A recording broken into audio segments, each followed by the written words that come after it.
Sound take 7 action. Supriya ji, जब MEA ने अपनी तरफ से साफ स्पष्ट शब्दों में अमेरिका को आईना दिखाया कि तुम क्या क्या खरीदते हो रूस से, इस साल मई के महीने तक 2.1 बिलियन डॉलर का ट्रेड तो तुमने कर लिया है रूस से।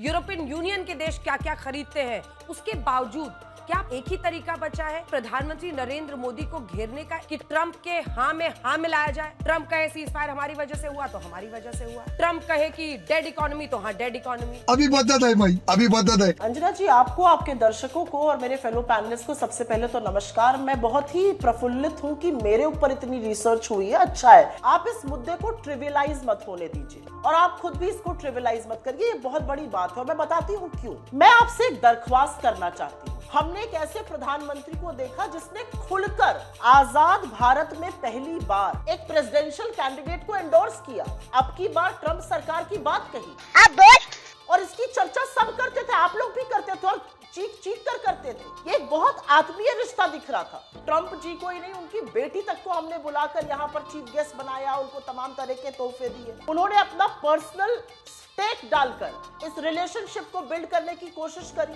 नमस्ते ट्रंप हो गया, हाउडी मोदी हो गया, अब की बार ट्रंप सरकार हो गया। ये रिश्ता सुख दुख का जैसा लगता था। अगर ऐसा था तो एकदम से रिश्तों में खटास कहां से आ गई? बात तो सही है। अगर ट्रंप ने 34 बार बोला कि मैंने सीज फायर कराया है तो हमें प्रत्युत्तर नहीं देना चाहिए था और हमारा स्टेटमेंट उनका नाम ही नहीं लेता है। राहुल गांधी जी ने 5 मिनट पहले बोला था मोदी जी के यहाँ पर आकर ट्रंप का नाम ले, सारा देश आपके साथ खड़ा है। मोदी जी 1 घंटा 42 मिनट बोले, 15 बार नेहरू जी का नाम लिया, लेकिन ट्रंप का नाम और चीन का नाम नहीं ले पाए। क्यों नहीं ले पाए? बेशर्मो, शर्म करो शर्म। अरे यज्ञ हो रहे थे, हवन हो रहे थे, पूजा पाठ हो रही थी, मंत्र पढ़े जा रहे थे ट्रंप बन जाए। मुझे ऐसा लगता है कि ये जो नाराजगी हुई, जो रिश्तों में कड़वाहट आई, इस सब की वजह क्या थी? आज देश ये जानना चाहता है। ट्रंप ना सिर्फ 34 बार ये कहते हैं मैंने सीज फायर कराया, हमारा प्रधानमंत्री उनका नाम नहीं ले पाते।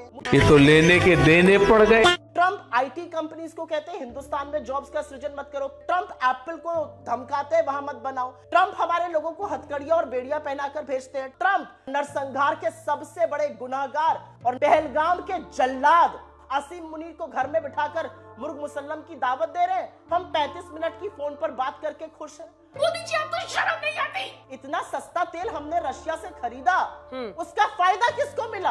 आज तो हर हिंदुस्तानी के मन में एक सवाल है, किस हिंदुस्तानी के लिए पेट्रोल और डीजल कम हुआ क्योंकि 28 बिलियन डॉलर की हमने बचत कर ली? ये सारे सवालों का जवाब कौन देगा? अरे बाप रे, ये तो धोती खोल रहा है। विपक्ष को आईना दिखाइए, विपक्ष से सवाल कीजिए। सत्ताधारी यहाँ पर बैठे, कभी तो सत्ता को भी हमें पूछने पड़ेंगे सवाल। इधर की बात उधर की बात पर ट्विटर टाइमलाइन से देश नहीं चलता है, ये देश विल से चलता है और विल ऐसी है कि ट्रंप का नाम नहीं ले पा रहे मोदी जी। सही पकड़े हैं। अब वो 250% के टैरिफ लगाने की धमकी दे रहे हैं हमारे फार्मास्यूटिकल पर, जो सबसे one of the biggest component है हमारे एक्सपोर्ट्स का। अंतिम बात कहना चाहती हूँ, ये मीगा मागा प्लस मेगा टैरिफ बन गया है। किस तरह की बातें हो रही है यहाँ? सिर्फ इधर उधर की औनी पौनी बातें होंगी, तथ्यों पर कोई जिक्र नहीं होगा। आपको जो सपोर्ट करता है उसके साथ ऐसा होता है।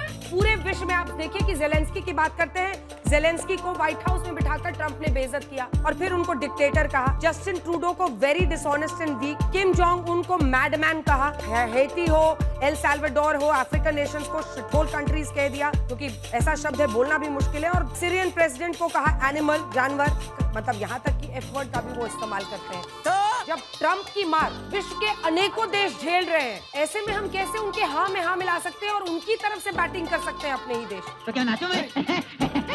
अंजना जी, कोई मूर्ख ही होगा जिसको दिखेगा कि हम उसकी तरफ से बैटिंग कर रहे हैं। मुझे लगा था कि ये प्रोफेसर साहिबा है और मैं इनसे उलझना नहीं चाह रही थी, लेकिन क्योंकि इन्होंने काफी पॉलिटिकल स्टेटमेंट्स दिए और मेरा नाम लेकर दिए, तो मैं इनको पॉलिटिकल जवाब ही दूंगी। और मैं एक चीज थोड़ी मुझे लगता है फेयरली और कैंडिडली कह देती हूँ। मैं यूजुअली प्रोफेसर और रक्षा विशेषज्ञों से तू मैं नहीं पढ़ती हूँ, हमारी बहस बीजेपी से होती है, लेकिन उन्होंने विशुद्ध पॉलिटिकल स्टेटमेंट्स दिए तो अब इनको सुनना पड़ेगा। अभी मजा आएगा ना भिड़ो। इस देश में इस समय 100 करोड़ लोग ऐसे हैं जो रोज की जरूरत की चीजें नहीं खरीद पा रहे, और आपको पता है कि पेट्रोल और डीजल का महंगा होना कि उसका सीधा प्रभाव चीजों के दाम पर पड़ता है। ये मेरी रिपोर्ट नहीं है, ये एसबीआई की इकोनॉमिक रिपोर्ट है। 100 करोड़ लोग जरूरत की चीजें नहीं खरीद पा रहे, उसका क्या जवाब दीजिएगा?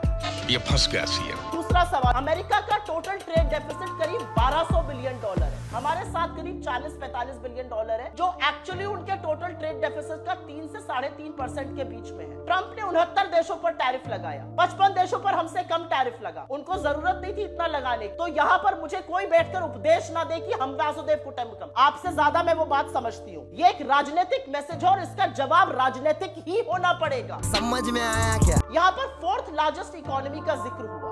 उस 4th लार्जेस्ट इकोनॉमी में अगर टॉप 10 लोगों को निकाल दीजिए तो हमारा पर कैपिटा 1000 से $1200 प्रति व्यक्ति है। अमेरिका का $85,000 प्रति व्यक्ति है। बेशर्मो, शर्म करो, शर्म। और अंत में मैं एक बात कहना चाहती हूँ, एमईए की स्टेटमेंट की बड़ी चर्चा हो रही है। मैंने भी एमईए का स्टेटमेंट पढ़ा और मुझे ऐसा लगता है कि इस देश को बहुत पहले बोल देनी चाहिए थी बहुत सारी बातें। जब उन्होंने असीम मुनीर को बुलाया, हमें कहना चाहिए था गलत कर रहे हैं आप नरसंहार करने वाले को कैसे बुला रहे हैं। एप्पल को धमकी दी, हमें बोलना चाहिए था ये गलत है। कहाँ गए वो बॉयकॉट करने वाले लोग? जब पहली दिन उन्होंने कहा मैं श्रेय लेता हूँ सीज़फायर का, नहीं आप नहीं ले सकते हैं, नाम लेके बोलना चाहिए था। किसी भी मुल्क में अदलिया और मीडिया दोनों को आजाद होना चाहिए। यहाँ पर एमईए की स्टेटमेंट का जिक्र मैं 1-2 शब्दों में कर देता। 87 वर्ड उस एमईए के स्टेटमेंट में यूरोपियन यूनियन पे है, 28 वर्ड अमेरिका पर। ये आपको कंपैरिजन उस पूरे स्टेटमेंट में दिख रहा है। उस स्टेटमेंट में पहली लाइन में, पहले पैराग्राफ में है, अमेरिका ने हमें एनकरेज किया। तो क्या हमने अमेरिका के कहने से रूस से इंपोर्ट शुरू किया था और अब अमेरिका के कहने से कम कर रहे हैं? जब डोनाल्ड ट्रंप कहते हैं डेड इकोनॉमी तो राहुल जी तुरंत कहते हैं हाँ डेड इकोनॉमी। ये हाँ में हाँ मिलाना नहीं है तो क्या है? अभी मदद है भाई, अभी मदद है। आपको लगता नहीं है हिंदुस्तान की इकोनॉमी डेड है? आपको लगता नहीं है 100 करोड़ लोग अगर रोज की जरूरत की चीजें नहीं खरीद पा रहे हैं? लेकिन वो dead ट्रंप के economy खिलाफ एक सेकंड ट्रंप के खिलाफ मोदी राजा जी अपनी शक्तियों का पूरा इस्तेमाल कर रहे हो। मतलब आप कह रहे हैं ना Trump is a liar, PM बोले। ट्रंप के खिलाफ मोदी बोले, लेकिन ट्रंप के खिलाफ राहुल जी नहीं बोले। ट्रंप के हाँ में हाँ क्यों मिलाए फिर राहुल जी?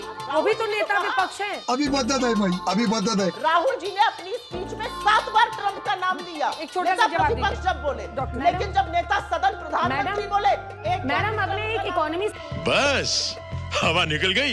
इन्होंने सीज फायर किया क्योंकि ट्रेड डील की धमकी दी गई थी। अगर धमकी थी तो फिर इतना टैरिफ वो क्यों लगाएगा? ये तो खुद ही कॉन्ट्रडिक्टरी है। अंजना जी आप भी गई थी ना जब ट्रंप का स्वेरिंग इन हुआ था, और आपने भी देखा था माहौल क्या है।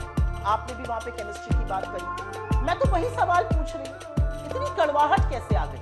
माहौल इतना बिगड़ कैसे गया? ये बड़ी अच्छी बात कही है। और क्या बीजेपी और उनका इकोसिस्टम मानता है कि इतने मंत्र पढ़ना, इतना यज्ञ करना, इतने हवन पूजन करना, इतना मोदी जी द्वारा जाकर प्रचार करना, इतनी आत्मीयता, इतने जो हम बिछे जा रहे थे ट्रंप के लिए, अपने आप को माय फ्रेंड डोनाल्ड कह की बात होती थी, वो सब गलत था? क्या हमने व्यक्ति को पढ़ने में गलती करी? क्या हमने राष्ट्रहित को सर्वोपरि न रखकर सिर्फ फोटो खिंचाने में, गलबैयां करने में, झप्पियां डालने में अपना टाइम वेस्ट कर दिया? क्योंकि कहीं ना कहीं बहुत पर्सनल स्टेक लगा था मोदी जी का। तू समझा? हाँ। नहीं तू समझा नहीं। तो वापस अपने पहले सवाल पर ही जाऊंगी और पूछूंगी, इतनी कोशिश थी, अमेरिका इतना बड़ा दोस्त था, इतना पर्सनल स्टेक लगा था, मोदी जी इस बार तो अमेरिका गए बिना न्योते के गए। अरे झूठ बोल रहा है, ये झूठ बोल रहा है। और इसीलिए ट्रंप उनको दरवाजे तक लेने नहीं आए। 4-5 लोग उस दिन और आए थे, उनको लेने आए थे, बाद में प्रोटोकॉल से पता चला इसलिए नहीं आए क्योंकि वो बिना न्योते के गए थे।